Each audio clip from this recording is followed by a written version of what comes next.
What's in a name? Potentially a great deal. University of Toronto psychology professor Jordan Peterson has a fight on his hands after objecting to proposed legislation that he says would violate his freedom of speech by forcing him to address transgendered people using the pronouns of their choosing. Joining us now to better understand the issue and debate what's at stake. In Vancouver, British Columbia, Theron Meyer, transgender pundit and YouTuber.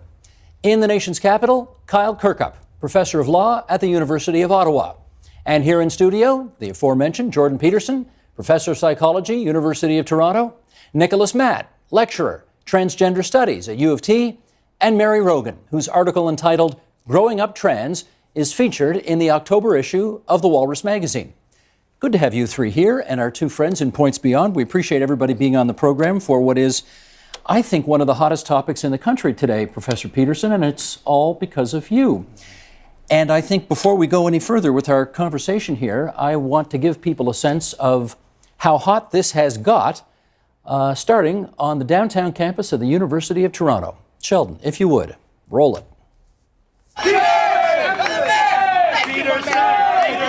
Okay. Well, as you can see, the opponents of free speech are capable of making a lot of inarticulate noise. Free speech is the mechanism by which we keep our society functioning. Woo! And by doing this, you're imposing. Whoa! Wait, no, not cool. I'm going to post this online that you would like people to be more accommodating of trans people and people of color at your events in future. I would like there to be no violence. I'm a person of color and I felt very accommodating. There have been multiple recorded instances of trans people killing themselves because they are not being integrated into society. If it wasn't for this law and I asked you to refer to me with they them pronouns, would you? Why do you have the authority to determine whether or not an individual is worthy of you using their pronouns? Like, if I asked you, would you please use they them pronouns for me? What? It would depend on what I thought of your motivation. What hoops do you want us to jump through? Those are my pronouns. Okay, with indulgence of everybody else on the program, I'm going to start with Professor Peterson off the top here for a while because, as I suggested, you thought long and hard about this. You posted a few things up to YouTube because you had been thinking long and hard about it. 1.5 million hits later, Jordan, 1.5 million hits later, this has become a huge issue. So let's start there. Why did you post those views to YouTube in the first place? Well, there's proximate and distal reasons. The proximate reasons was because I received some correspondence from clients of mine who had been, I would say, persecuted in a variety of ways by people who were politically correct, and they sent me some documentation about Bill C-16 and the associated policy statements on the Ontario Human Rights Commission, which I read and was not very happy about. And also because the University of Toronto decided to make anti-racism and anti-bias training, so-called anti-racism and anti-bias training, mandatory, which I regarded as an inappropriate incursion into the domain of political opinion by the university administration. Have you taken that training yet? No, and I don't have to yet. It's the HR department personnel that have to take it. If they decide that you have to, will you? No way. Not a chance. Okay. And what's the other, you referred to persecution that friends or clients of yours had experienced, such as? Yeah, well, there are lots of places now where the workplace has become, I would say, excessively politicized, and so people who have viewpoints, and this also includes, I would say, fairly radical leftist viewpoints, people don't feel comfortable at all in being able to use the language of their choice or to have even opinions about a variety of different things. And so, and I've had 3 clients who I would say have been, we'll say, harassed, I suppose is the right way of putting it. On social media or otherwise? No, at work, by people who don't like their political opinions, essentially. And the opinions were what? Well, I can't tell you too much about it, actually, because of issues, fundamental issues of confidentiality. Essentially, I guess what I'm asking is to lay the case out. What is it you find offensive about this legislation? Well, fundamentally, there were 2 things that really bothered me, although there have been other things I've thought about since. One was that I was being asked, as everyone is, to use a certain set of words that I think are the constructions of people who have a political ideology that I don't believe in and that I also regard as dangerous. What are those words? Those are the made-up words that people now describe as gender neutral, and so to me they're an attempt to control language and in a direction that isn't happening organically. It's not happening naturally. People aren't picking up these words in the typical way that new words are picked up, but by force and by fiat. And I would say by force because there's legislative power behind them. So and I don't like these made-up words, Z and Zer and that sort of thing. Okay, what about, they're not all made-up, quote-unquote made-up words. For example, they is one of them. Yeah, to speak to an individual as they. Right, but we can't dispense with the distinction between singular and plural. I mean, I know that the advocates of that particular approach say that they has been used forever as a singular, and that's actually not correct. It's used as a singular in very exceptional circumstances, like if your child wishes to bring a book to school, they're welcome to do so. But that's just grammatically incorrect. Well, it is also, there's some debate about that because they is used like that sometimes, but it's never been used as a singular replacement for he or she. And so it's not a tenable solution, and that's the best of the solutions. So we understand your views and where you're coming from. You decided to lay these views out in some YouTube discourses. Yes. You put them up. The response has been overwhelming. Did you anticipate that you would get this kind of feedback? No, there was no way of anticipating this. And I think you mentioned in the intro, that this is a consequence of what I've done. And I don't think that's true. It's a consequence of the fact. I thought about it, and I think the right metaphor is that, there's a large forest and it's been a hot, dry summer or maybe a drought, and there's plenty of dead wood gathered. And I lit a spark, and you can't blame the forest fire on the spark. And, it's just not possible for someone to put up a YouTube video and cause this kind of brouhaha without all of the groundwork already being laid. Fair enough. There is clearly there is out there an appetite against political correctness, which is what you have described this as. In fact, your YouTube video is called Professor Against Political Correctness. But let's make sure we're all speaking the same language here. You would define that how? Political correctness.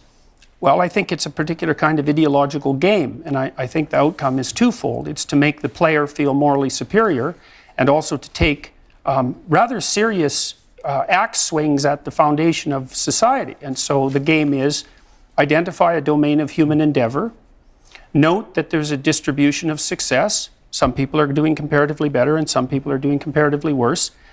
Define those doing worse as victims. Define those doing better as perpetrators. Identify with the victims, have yourself a set of enemies handy to vent your resentment on, feel good about it even though it didn't really require any work on your part, and then endlessly repeat. And that's why I've seen that happening on campuses in particular for the last 30 years. In your YouTube talk, you describe those who oppose you on this issue as, quote, resentful and uninformed. Yes. Tell me why you think that's accurate. Well, I worked for the NDP when I was a kid. From the time I was 14 to the time I was 18, I worked with Rachel Notley's father and her mother and knew them very well. And I actually found them very admirable people, as well as the other people on the socialist end of the distribution who were genuinely working for the rights of working class people, coming out of that Saskatchewan tradition that established health care and pension and all of that. But I noted at the same time that the party functionaries, let's say, weren't that sort of person at all. They didn't really like the working class. They weren't standing up for them. And I couldn't quite put my finger on it until I read George Orwell's Road to Wigan Pier, which is a brilliant book and which was written for the Left Book Club in the UK. And he was talking about the failures of socialism in the United Kingdom and then discussed intellectual socialists of the type who didn't exactly like the poor. Okay. They just hated the rich. Resentful and uninformed, though. Yes, well, the resentful part is the willingness to pull down any structure that's hierarchical because of resentment about not being on the top. And uninformed is, well, it's the consistent attempt to force every political issue into into the domain encompassed and viewed through this single lens. Jordan, let's do one more question here, and then we'll get everybody else into the conversation. You know, of course, that since this story broke, you've been called a lot of things. Yeah. One of which is a transphobe. Yeah. Some people have accused you of using the free speech issue to mask what's really going on here, which is an attempt to deprive other people of what they believe are their legitimate rights. Well, and I want to give can you the opportunity to speak to whether or not you are a transphobe. Well, I can tell you that I've received more letters from transsexual people supporting me than opposing me. And I never said anything really about transsexual people, about their existence, although that was the first thing that I was accused of doing. I didn't say that transsexual people didn't exist. I said that gender identity, gender expression, and biological sex do not vary independently, which they don't. And so this issue is in some sense only peripherally about transsexual issues. It's more centrally about gender issues. And then on top of that, and I think it's the biggest issue, is that it's a free speech issue. Okay, let us continue to explore all of those issues that you have just raised. And why don't we do this? Let's take a moment. We're going to explain a few basic things here. The issue of so-called non-traditional pronouns goes together with non-traditional gender identities. New York City, for example, recognizes 31 such gender expressions. In other words, besides man and woman, there are 29 other gender expressions. For example, pangender, queer gender, gender fluid, cross-dresser, bigendered, gender blender, and the list goes on. And Nicholas, this is where I want to bring you into the discussion because you teach this. You teach trans studies. So if you would, give us a brief primer on so many gender identities that in your view require non-traditional pronouns. Basically, it's not correct that there is such a thing as biological sex. And I'm a historian of medicine. I can unpack that for you at great length if you want, but in the interest of time, I won't. So that's a very popular misconception. So essentially, when in my transgender studies classes, what we're doing is looking at actual research and identifying ways that current social issues related to trans people or things that are associated with trans, such as free speech arguments and claims, how that connects to the way that people are thinking, the way that research has been framed, the histories. And give us some of the other pronouns that one would hear, typically. I don't focus on pronouns because pronouns are actually part of a cisnormative culture. So what we do is learn about... Well, I'm going to stop you right there. Yes, I was just about to explain. Good. So we don't start from a cisnormative perspective because that can't actually go very far. What does cisnormative mean? So I'm going to start us there. Cisnormative is basically the very popular idea and assumption that most people probably have, and definitely that our structures convey, that there is such a thing as male and female, that they connect to being a girl or a boy or a man or a woman, and then sometimes that will also recognize intersex or trans people or transsexual people, as you mentioned, because that's sometimes also referred to as a gender binary. So anything that fits within a gender binary can work within cisnormativity. Okay. But cisnormativity is basically that everyone assumes that there is male and female, and so very little is actually looked at to understand what's actually the case. And scientists have been doing this for at least over 50 years. Your view would be it's much more complicated than that.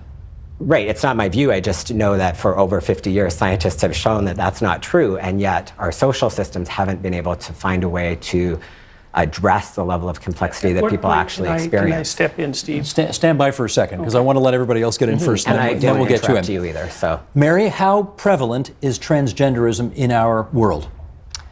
I don't think I can. I don't think I can answer that question. I think that I would agree with Nicholas that there is some discrepancy on these numbers, and there is some variance on the numbers. I guess I'm curious as to why we need to put a number on this, because that's come up. I listened to Jordan's video. And that was something that was mentioned. You know, this is statistically, you know, there are so few intersex people as to be, it's insignificant. Well, I think there's a reasonable curiosity as to whether or not we're talking about half the population or less than 1% of the population. That's all. No, I understand that. I guess what I'm saying is, it seems that there's a focus on that in terms of what we know now, and I think what Nicholas is trying to say, and I don't want to presume too much. I think that number is going to be something that evolves as we evolve and our language evolves and we give people the room to come forward and express who they are. Okay, let me, as part of that expression and evolution of this issue, the use of non-traditional pronouns. Where are you on that? I think people should be able to say how they want to be addressed. I do believe that. In my own experience in writing the Walrus piece, you know, I began at one place and ended at another. And I'll let everyone pay their $7 to find out how they can buy the magazine. But I think that for me, you know, identifying as male at a very late stage in my life, I didn't have a lot of attachment to the pronoun she. You could have said giraffe. I had found a way at a very early age not to even hear that word. It meant nothing to me. So I didn't dive into the pronoun he. So if I were going to refer to you, though, in the third person, you would want me to call you they? Yes. Okay, because that encapsulates what? I think it reflects where I am right now. I because of my lived experience, 5 decades as being identified, certainly by the world as female, some of the time, not all of the time, my lived experience was largely female. And I personally am not sort of ready to jump in wholly into having people call me he, but I'm certainly far enough along in terms of how I feel internally that I don't want to be called she. Understood. Let's go to British Columbia. Theron, I want you to help us understand, for our viewers who don't know you and don't know your work, I would like you to describe yourself.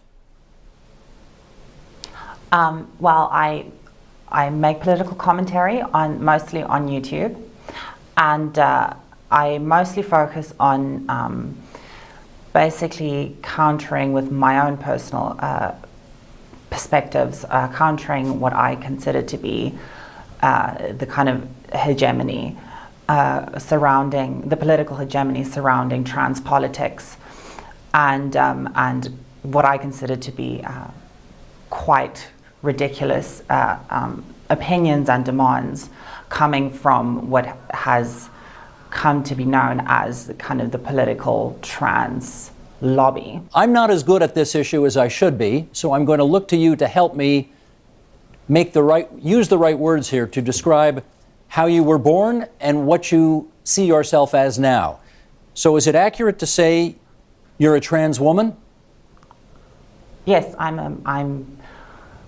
wish I lived in a world where that was just obvious and I don't have to explain that to people, but apparently I do. I mean, yes, I'm just a woman. Is this to say you were born male but now are female? Yes, I transitioned from male to female. In which case, do I refer to you? I'm going to ask you the same question I asked Mary, which is, do I refer to you as her or she now? Yes, you do. I do. Okay. And how do you relate to the experiences that we have heard arise during this debate, where gender identities and pronouns are up for grabs, if you like?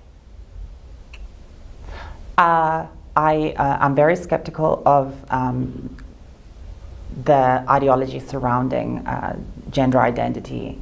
I don't believe there are 29 plus gender identities or genders. I believe there's male and female, and then there's somewhere in between, and most people fall along that. And just people who are in between does not constitute a new gender. There are two genders, period. And that is biologically a sound argument to make, just because the argument that was made earlier in the show is that, or it wasn't an argument, but a claim that there is no such thing as biological sex. Well, that's simply not true. It is true that there are multiple characteristics and there are multiple factors that go into determining sex, and that sex is not an on-off switch, that there is a spectrum to it, just like with most things in nature. Most things aren't an on-off switch. Most things develop like on a spectrum. But for the most part, the vast majority of people fall either on the male side or on the female side. And yes, it's true that scientists, that doctors have and researchers have been finding more and more factors that go into not only determining genetic sex, but determining the expression of those genes. So it's truly a fascinating, complex field of study, but that does not mean that there is no such thing as biological sex. Okay. When it comes to the issue of pronouns, would you like me to? Yeah, briefly, if you would, because Kyle has been the most patient person in the world waiting for his chance to get in. So yes, you finish your statement and then I'm going to get to Kyle. Okay, my apologies. Well, firstly, I have a lot of sympathy for people who want to be referred to by their pronouns. Obviously, as a trans woman, I know what it feels like to be misgendered and whatnot. And most people are reasonable in the sense that they would be reasonable enough to accommodate trans people and their preferred pronouns. And I'm sure, I mean, I would hope that if I were a student of Dr. Peterson, that he would refer to me as she and wouldn't have a problem with that. But at the end of the day, you know, a personal pronoun preference still is a preference for what language other people use. And at the end of the day, I don't have ultimate control over what Dr. Peterson, what the language he chooses to use, or anybody else for that matters. That's up to them. Okay, let me find out then. The problem arises. Let me find out. If she were a student of yours, what would you call her? She. You would. Okay. We've established that. Theron, stand by for a second now. I do want, thank you for your patience, Professor Kirkup, and I want to bring you in now because, as I suggested earlier, in New York City, they have identified 31 gender identities, and apparently the law down there suggests that if businesses don't accommodate an individual's chosen gender identity, there is the risk of a six-figure fine under the rules of the city's Commissioner of Human Rights. We have, in the province of Ontario, our own Ontario Human Rights Commission, and I wonder how similar our legislation is here on this issue compared to what they have in New York City. So where I would start the discussion is to actually point that, you know, even though we're talking about adding gender identity and gender expression to the Canadian Human Rights Act and provisions of the Criminal Code, this is a long-standing practice in Canadian human rights jurisprudence. You can go back into the late 1990s, and the cases that we're seeing in the tribunals are not the kind of extreme examples of a number of different kinds of gender pronouns. What we're seeing is really more basic human rights questions. So questions like, are you required to undergo surgery in order to have an identity document that properly captures who you are as a person? Discrimination in policing contexts, discrimination in the workplace. And so I think the pronoun issue is really a red herring. When you look through the jurisprudence dating back to the 1990s, we're seeing much more fundamental questions, really basic human rights questions that are coming before the tribunals. And having reviewed the case law, I'm not seeing the kind of New York scenario that you're proposing at all. Well, let me read some of the Ontario Human Rights Code to you, and then I'll get your feedback on that. Discrimination, the Human Rights Code says, happens when a person experiences negative treatment or impact, intentional or not, because of their gender identity or gender expression. It can be direct and obvious or subtle and hidden, but harmful just the same.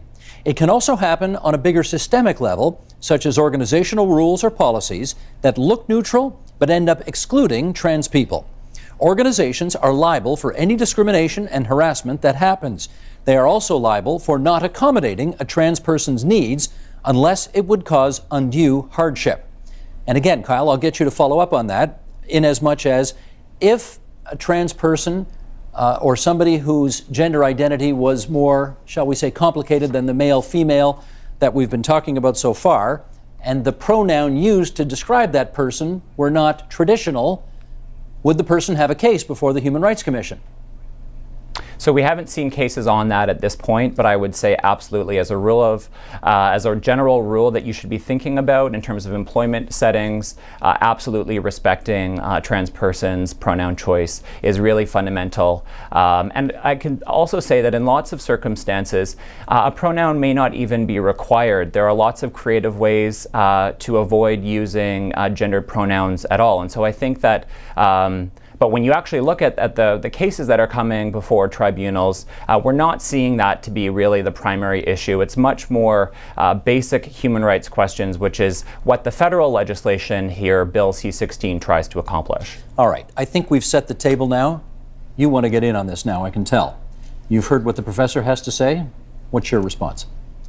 Well, I don't understand what the claim that there's no such thing as biological sex means. And I certainly think it's, let's call it an error, to suggest that there's some sort of scientific consensus about that. I mean, there's biological differences between males and females in animals and human beings at every level of analysis. Okay, I'm jumping in here, because what about the notion he put forward at the end there, that if you do not refer to people with the pronoun that they prefer to be referred to, that is a form, according to the Human Rights Commission, of discrimination. It's not just a form of discrimination, it's a form of hate speech. That's why I made the video.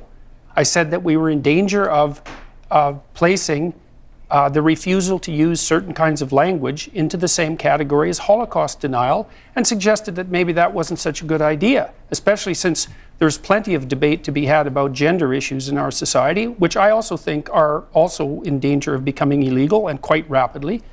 So it isn't clear to me how long we'll be able to have the talk that we're having right now. Here are Can I jump in there? Can I jump in there on? Please. I think that's a common misconception about Bill C-16, that it's somehow going to make pronoun use into hate speech. If you actually look at the provisions, we're talking about very minor amendments to the criminal code. For They're example, not minor. section. They put it into the hate speech category. They're not minor at all. That's a misstatement. Agree with you on that point. I think so. there's Don't a lot tell of me they're minor. here. That's not There's right. a lot of opportunity. So section. opening. Kyle, Yeah, go so ahead. Section 318, pardon me, so Section 318 sets out a series of identifiable groups, and we're talking about the clearest of cases, the cases of advocating genocide. And we have a series of groups that are already identified in the code, and all this does is add gender identity and gender expression to the categories that are already identified. And so I think we really have to add some reasonableness to this discussion, actually clearly articulate what the provision does. Well, let me be a little clear about what some of the problems, what you might be asking for if you want to do this. For example, and Sheldon, bottom of page 3 here, let's put this graphic up. Pronoun misuse may become actionable through the human rights tribunals and the courts, and the remedies, monetary damages, non-financial remedies, for example, ceasing the discriminatory practice or reinstatement to the job, and public interest remedies, for example, changing hiring practices or developing non-discriminatory policies and procedures. Jail time is not one of them. Jordan, you're not going to go to jail if you keep this up. Do you find that reassuring? What if I don't pay the fine? Then what? Then what? And let's talk about the legalities for a minute. As you know, the University of Toronto sent me 2 warning letters, right? And the second one basically asked me to stop talking about this. Who sent the letters? The first, it's the administration, fundamentally, the higher up people in the administration. The last one was the Dean of the Faculty of Arts and Science. But, you know, it's coming from the top end of the university. And the letter said essentially you must call people by the pronouns they want? The letters basically said that, and this is paraphrasing obviously, that as I'm required to abide by the university policies and the Ontario Human Rights Code, and there's a strong implication in the letter by having this discussion that I wasn't doing so, and so they're asking me to stop. And I can tell you also why they're asking me to stop apart from that. The codes as written make the university just as liable for my speech as I am. So not only is there a reasonable possibility that what I'm doing is uttering hate speech now under our law, but the university is legally responsible for that. And so I think they consulted with their lawyers and decided that maybe the claim that I was making in my video was correct.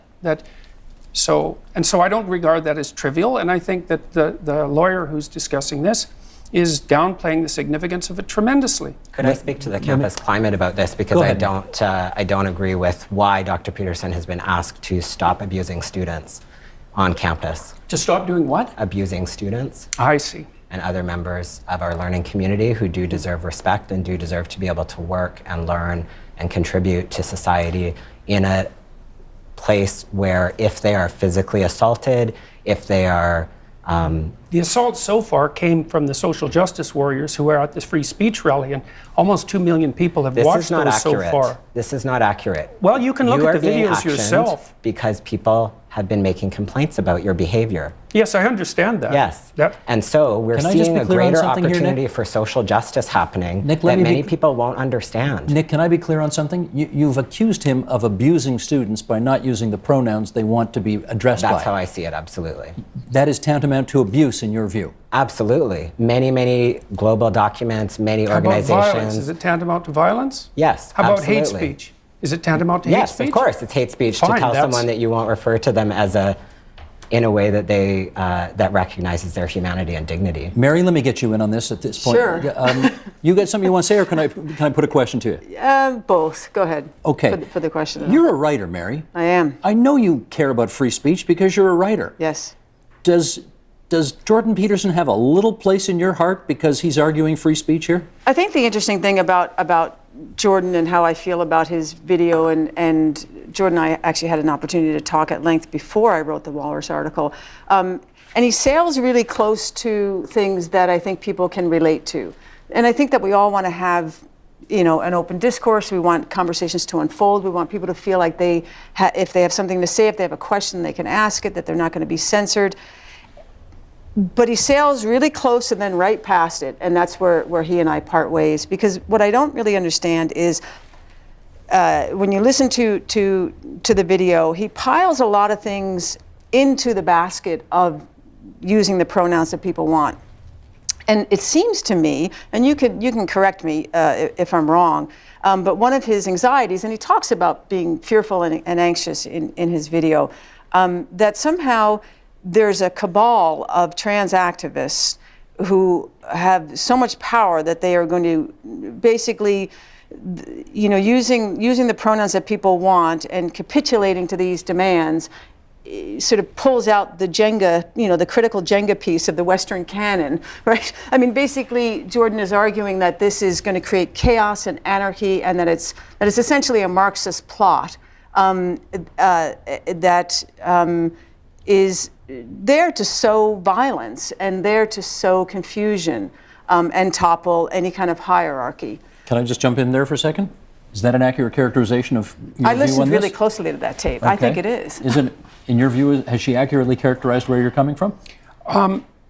It's not a transsexual cabal by any stretch of the imagination. Is it a cabal of radical left-wingers? Yes, it's a cabal of radical left-wingers, and they've been active behind and in front of the scenes increasingly over the last 30 years. And my estimation is that departments like Women's Studies have trained between 300,000 and 3 million radical left-wing activists, and they're making... And they're all underpaid, so don't worry. Well, they could pick higher-paying occupations if they wanted higher-paying occupations, but... Because sexism does not exist. Are you kidding me? Let's not get off topic here, folks. I think we're directly on point. Mary, come on back. So I think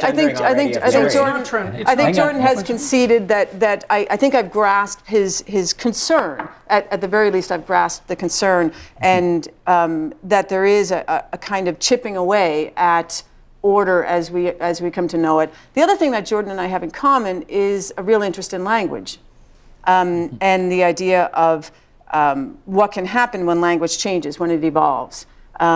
And, you know, I was thinking, before I came here, I was thinking about, I grew up in the Bronx, and I was born in '61, so I remember very well when we went from Mrs. to Ms., and my father was appalled, and he kept saying Ms., and he thought that was funny, because if you couldn't actually identify somebody as either, particularly a female, as either married or single, then chaos, the right? notion of characterizing a woman independent of her marital status was controversial at the time. And apparently very, very confusing. Mm-hmm. And so I'm reminded of that when the suggestion is made that somehow if we have words that don't fit into something that we're very familiar with and that we've used to date, that chaos will ensue, that everyone will be confused. I don't believe that. There's no evidence of that historically. I hear you, but there was no law obliging people to use the word Ms. But there were laws to oblige people to change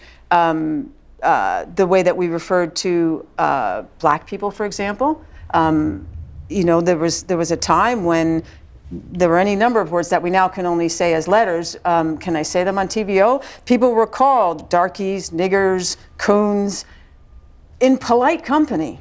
And that evolved. Those things changed. When I was a teenager, people were still using those words. So this is a natural evolution in your view? This is a natural evolution, and chaos will not ensue. If it's a natural evolution, then we don't need hate speech law to enforce it. But we obviously do, because we can drive social change, and it doesn't all have to lead to chaos, is my point. And I think that, you know, we have seen the flip side of Jordan's argument, I think, has in fact, we do have a historical record of that. So when it was left to others to name people, we lost Indigenous names. My mother's from Ireland. She was from a generation that finally got to learn her own language again. She couldn't even speak Gaelic to her parents because they hadn't been allowed to speak it. So we've seen the effect when people can't use their own language, when they can't use their own names. Okay, let me get Jordan to respond to that. A natural evolution of things, Jordan. That's how it's being described. Words are tools. Maybe that was one of the great philosophical discoveries of the 20th century. And that means and people are always looking for new tools to operate in the world. And if you invent a good tool, like a new word, then people will pick it up just as fast as they possibly can. You really see that in English.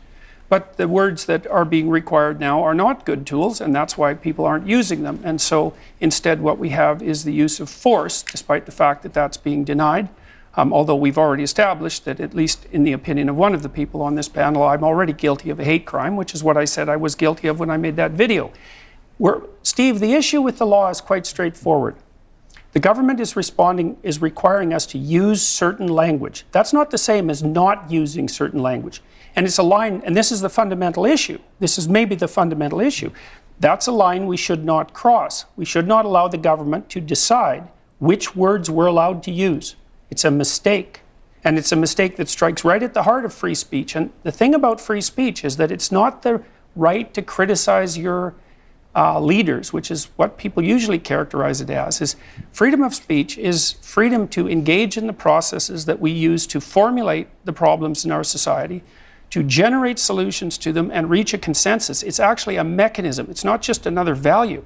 And you should put constraints on free speech with the most extreme caution, because you interfere with people's ability to think and communicate. Let me get Theron to weigh in. Theron, you've been hearing the debate here in the studio. Why don't you weigh in and pick it up? Well, I guess I'm in the same boat as Dr. Peterson when it comes to being guilty of a hate crime or a hate speech infringement, because I draw the line somewhere. For example, I refuse to use pronouns like sie, them, zer. I don't have a problem using they, them, their pronouns, and that also happens just to be because of the circles in which I move. I happen to know people who use gender-neutral pronouns, so I've gotten used to it. But the vast majority of people are not going to come into contact with the incredibly small fraction of the population of gender non-binary people. And that's why this is never really going to pick up, in my opinion. You know, when it comes to Mrs. and Ms., at least half of the population is female. So there was some interaction with the term Mrs. versus Ms. And there were some interactions so people could pick it up. There just aren't enough gender non-binary. I use that in quotation marks because I hate that term, because it's a political term, not a gender identity or a term of identification. It's just a political term. But regardless, I don't think it's going to pick up.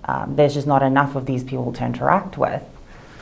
The Twitter sphere has been buzzing with this conversation, and let's just pull one up here. Let's pull up one tweet. This was tweeted to a number of people, including, as you can see in the middle, Jordan B. Peterson, who's on our program tonight. I so look forward to Bill C-16 putting your kind of silly trolling to an end, it says. There are people, let's go to our Professor Kyle in Ottawa. There are people out there who hope that C-16 lives up to Jordan's worst fears.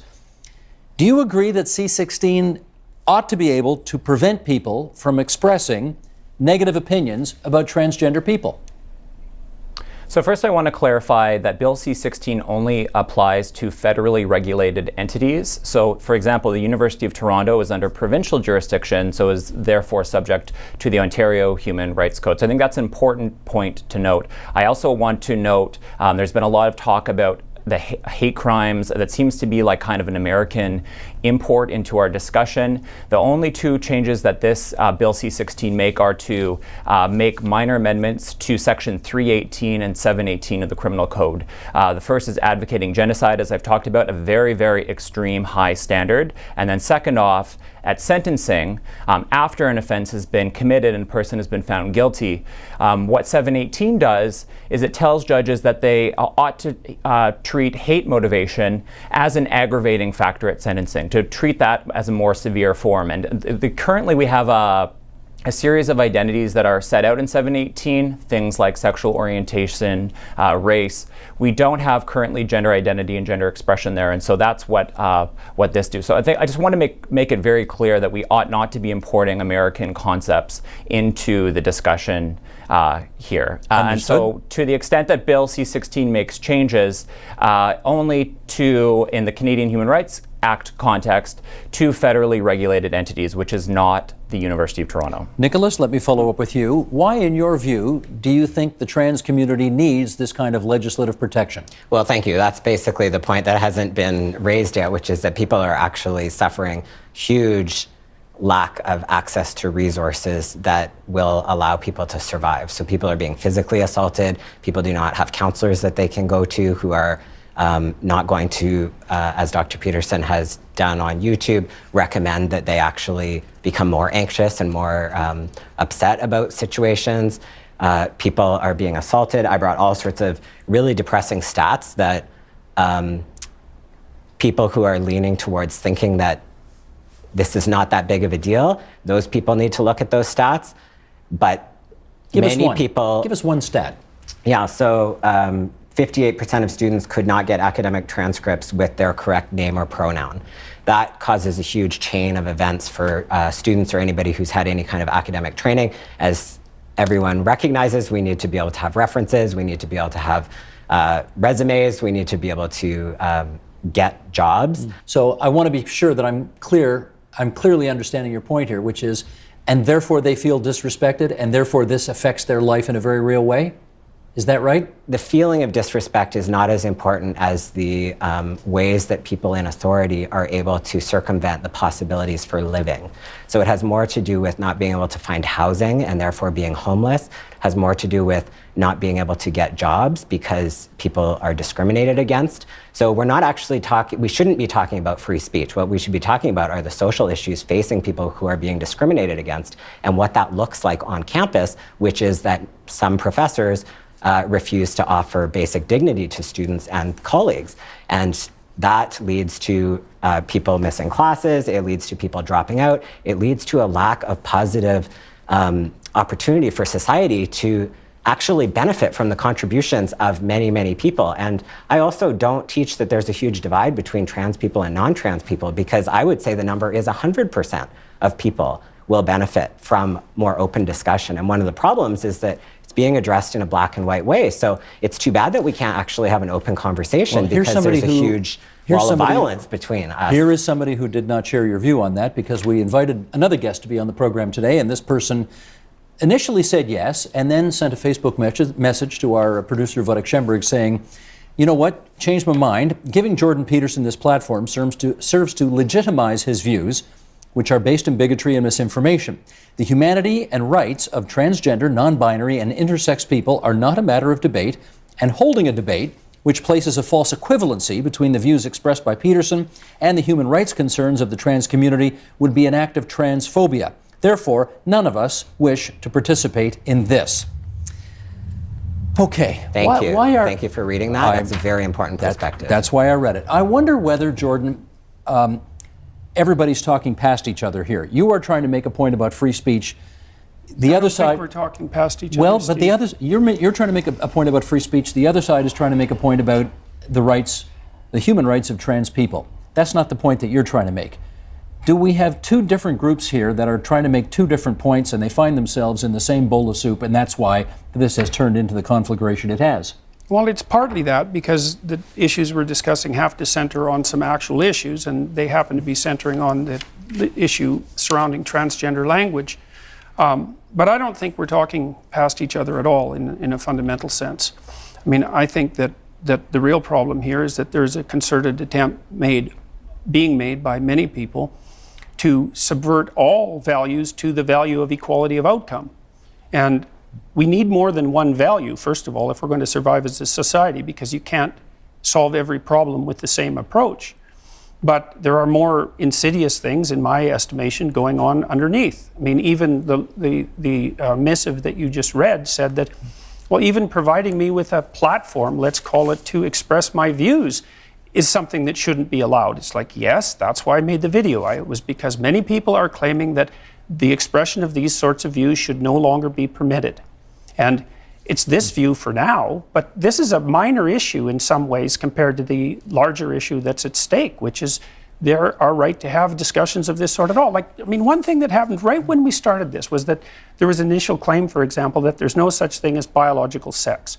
Well, I believe quite firmly that if we continue on our present path at the universities for 5 more years, that's a discussion we will not actually be able to have on campuses. Because it will be... By fiat, I mean, the legislation already implicitly presumes that biological sex, gender identity, and gender expression, which we haven't even talked about yet, vary independently. That is simply not true. Theron, the person who sent that Facebook message thinks that we're partaking in transphobia just by having this debate. I hope that's not the case. But I wonder if you could give us your explanation for why some people adamantly refuse even to have this discussion, that the notion of having this discussion is somehow transphobic. I think it has to do with there's a lacking when it comes to actually being able to defend your points through argument. So if you open up the discussion for argument, they know they will lose.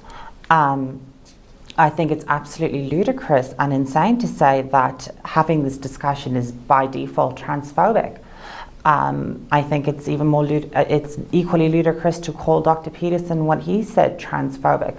I think it takes using that term so willy-nilly. It takes the emotional response to a term like transphobia and connotates it with something as in my opinion, productive as having an open discussion. And I think that's very insidious, and I think that's very manipulative. Kyle, are we being transphobic here by having this debate? Well, I do worry about setting up a false equivalency in this conversation, and really even making the premise that trans lives are up for debate. They're not up for debate. Human rights aren't up for debate. And the reason that I agreed to be on the program is that I've been very troubled by the misinformation about what the law is actually going to do. And so I really grappled with whether or not I wanted to participate in this discussion. But I thought it was very important to really try to dial back the hateful rhetoric and actually do a very careful discussion about what the law is actually designed to achieve, and ultimately to promote a more equitable and just society. So we've talked about freedom of expression, to use the Canadian term, but we should also be talking about other values like equality and anti-racism, I think. Just curious, Mary, I'm going to get to you one sec. I am curious, though. You've now participated in 90% of the program. We're just about done. Was it a good idea for you to come on? I think that it's an opportunity to try to work through some of the legal issues, the social and human rights and equality issues, and so I'm happy to be here. But I recognize that other people's experiences, they might find ultimately that participating in this program was a mistake. Mary, you wanted to follow up? Well, I certainly want to say that I found that what you brought to it in terms of putting the bill into perspective actually really helpful, and probably helpful to a lot of people. So I'm glad that Kyle was here. I think for me, one of the things that I felt anxious about coming in, and I'm still puzzling over, why this issue? So, and I do think, at the risk of bringing in the United States again, there does seem to be a similarity between some of the rhetoric we're hearing down south right now through the election and this. It feels like it's greatly exaggerated.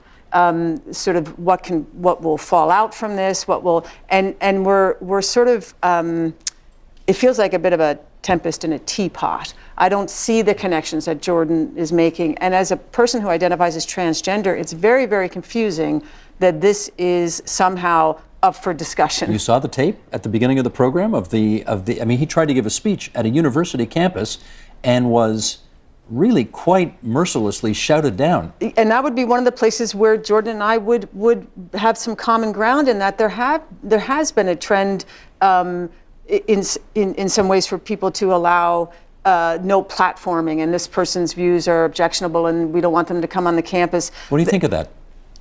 I think it's probably best not discussed in the context of someone's personal identity, right? So that's part of what I'm bothered by this discussion. So if you can't have a discussion about free speech on a university campus, then I guess you can't have one, because that's supposed to be where they happen, isn't it? I agree with you. I think that is a problem. What I'm trying to say is that, those issues came up around issues of someone who was pro-Israel who wanted to come onto a campus. Those things are political. My identity my personal identity, my gender identity, is very separate from my political identity. And so it's very strange to have this to be where we're going to plant the flag and say, enough with this crazy political correctness. You don't get to choose your pronouns. I thought it seems trivial to me. I thought it was an axiom, say, of feminism, for example, that the personal was political. I mean, isn't that that's a famous phrase, the personal is political. Okay, the personal is political when someone is attacking you on a basis that is personal and that you can't change about yourself. That is political. And that's when people sometimes become politicized, is when they realize that no matter what they do in the world, there will be people who will continue to attack them on racist grounds, on gender and sexual violence grounds, and that's why people start to fight back, and that's why people object. And your attempts to regulate my language use, and I don't care about your language use. I care about the safety of the people who are being harmed. I know people who make your kinds of arguments are always concerned with other people's safety. I'm concerned with my own safety. Just so that people are aware, my physical, emotional life and livelihood is at risk from being here, and that's not true of everyone. In comparison to mine, say. I don't know about yours because I don't live your life. You know perfectly well about mine. I do know that you have tenure, and that's one of the major ways that you're able to do this. But I just want people to be aware that trans and gender diverse communities, and especially people of color, are being targeted and threatened physically. So free speech is a great idea, and equality is a great idea, but we actually can't have those conversations when people are not even able to be present. Jordan, let me read this tweet to you, and I'll get you to respond to it, because I think it's instructive of the conversation that just took place between the two of you.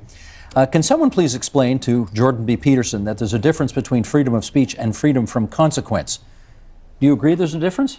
Well, certainly there's a difference. And are you prepared to suffer the consequences that society may deem you need to suffer because of your views? Yes, I'm prepared to do that. What does that entail? Are you open to learning? Well, hang on. That's not the question. Hang on, that wasn't the question. It's That's true. Right. Well, so what am I willing to do? Well, I think that the Ontario Human Rights Tribunal is probably obligated by their own tangled web to bring me in front of it. If they find me, I won't pay it. If they put me in jail, I'll go on a hunger strike. I'm not doing this. And that's that. I'm not using the words that other people require me to use, especially if they're made up by radical left-wing ideologues. Now, if our society comes to some sort of consensus over the next while about how we'll solve the pronoun problem, let's call it, and that becomes part of popular parlance, and it seems to solve the problem properly without sacrificing the distinction between singular and plural, and without requiring me to memorize an impossible list of an indefinite number of pronouns, then I would be willing to reconsider my position. But I'm also partly opposed to this because it's been made mandatory and has the whole weight of the law behind it. It's like, this is a very bad idea. I believe this is a very bad idea. And I believe that the reason this has caused so much noise, tremendous amount of noise, tremendous amount of attention on YouTube, is because there are things that are at stake in this discussion, despite its surface nature, that strike at the very heart of our civilization. That's what I believe. Do you have tenure? I do. And so they can't fire you for this? Well, it's not all that easy to figure out what people can and can't do. If I'm, certainly they could fire me if I was, let's say, if the hate speech allegation, so to speak, stuck. I mean, the university's been quite reasonable about this, especially compared to many universities. We're going to have a debate. I was just going to say, we got a minute left, and I do want to give it to Jordan, because the university has not said entirely, shut up, we don't want to hear this anymore. No, I went and talked to the dean on Friday, and I sat down with my family, and I thought, okay, what would be the best way for this to go for everyone? For me, and for my students, and for the university, and for society. I thought, okay, well, really, obviously there's an issue here, several of them, because otherwise all of this noise wouldn't have emerged. So we should actually have a debate about it. And that's happening? Yes, so I went and talked to the dean, David Cameron, who was a very reasonable person, and I said, look, well, I think the University of Toronto should take a leadership position on this, and there's issues to be discussed here. So who are you debating? Well, that remains to be seen. I haven't seen people flooding out of the woodwork to debate me so far. Do we have a date, place, and time yet? We don't. It'll be on the campus. It'll probably be on a morning in the next 2 weeks. Okay. You let me know. We'll tweet it out there. I will let you know, absolutely. Okay. Yeah. That's our time, I'm afraid, everybody. I do want to thank everybody for coming in tonight, and I hope you found it was worth your while. We certainly found it. I think, a very useful exercise. Resources for people? Sorry? People who just watch this program may be really in need of something. Sure, you got a website? Yeah, I would really encourage people to go to transformingjustice.ca. It's a current research initiative that will appeal to anyone with any interest in research and learning. Say it again, transformingjustice.ca. We are happy to put that out there. Thank you. Theron Meyer, the trans pundit and YouTuber in Vancouver, Kyle Kirkup, the professor of law at University of Ottawa. We thank both of you for being outside our studio, but part of our broadcast tonight. Jordan Peterson at the U of T, Nick Matt from the U of T, Mary Rogan. You can read more about this in her piece, Growing Up Trans, in the October issue of Walrus Magazine, on better bookstore and corner store stands everywhere. Thanks so much, everybody. Thank you. Thank you. Help TVO create a better world through the power of learning. Visit TVO.org and make a tax-deductible donation today.